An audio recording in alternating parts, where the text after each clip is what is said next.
One night, Lori was driving back home from college for summer break. She was happy to go back and see her family and even spend the whole summer with them. She was about an hour away from home when her car broke down. "Aw, dang it," she said. She removed her keys and put them back in and tried to start the car again. It didn't work. She kept trying until she gave up. She decided to check the engine and hopefully call a mechanic to fix whatever was broken. She opened the cover at the front of her car and looked inside. She didn't see any problem, but maybe that was because she wasn't a mechanic. She grabbed her phone and tried to call one, but when she did, she didn't get any signal. Lori didn't know what to do, but tried to walk to her house. She didn't really feel comfortable because her family told her a serial killer had been running around Royal Woods, and that the serial killer kills victims with an axe. She sucked it up anyway and started walking in the direction of her house. It was fairly humid this night.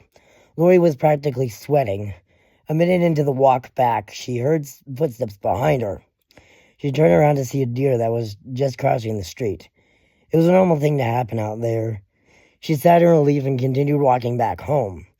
Another minute later, though, she heard something that sounded like someone screaming. She quickly put two and two together and thought of a logical explanation for it. She came to the conclusion it was probably a coyote or fox. Both of those animals seemed to make sounds that sound like someone is screaming. She continued walking again. Things seemed to die down just a bit.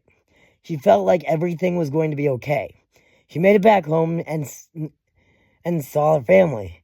And she can deal with her back home, see her family, and she could deal with her car later.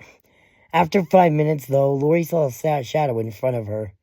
She didn't know if it was a person or not. It stood as high as a person. She slowly walked up to it, just to find out it was just a road sign.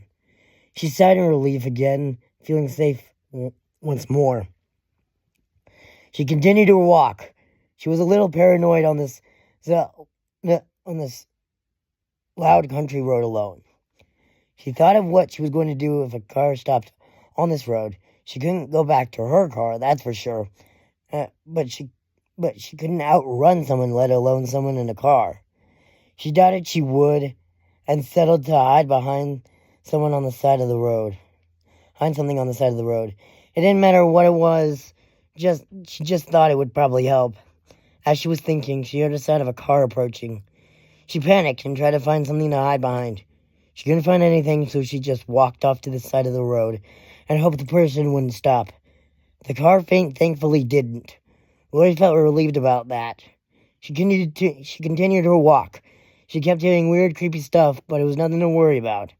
She eventually made it where she could see her house. She was relieved she made it without a scratch. But when she was about to run up and go inside, she stopped. She heard the sound of something scraping against the road, then saw a clear shadow of a person who was holding an axe. I hope you enjoyed the story. I'm so sorry about my voice. I don't know what's happening to it. But I couldn't leave you guys without stories for this last bit of October. So, yeah. And I'll see you all in the next video. Bye!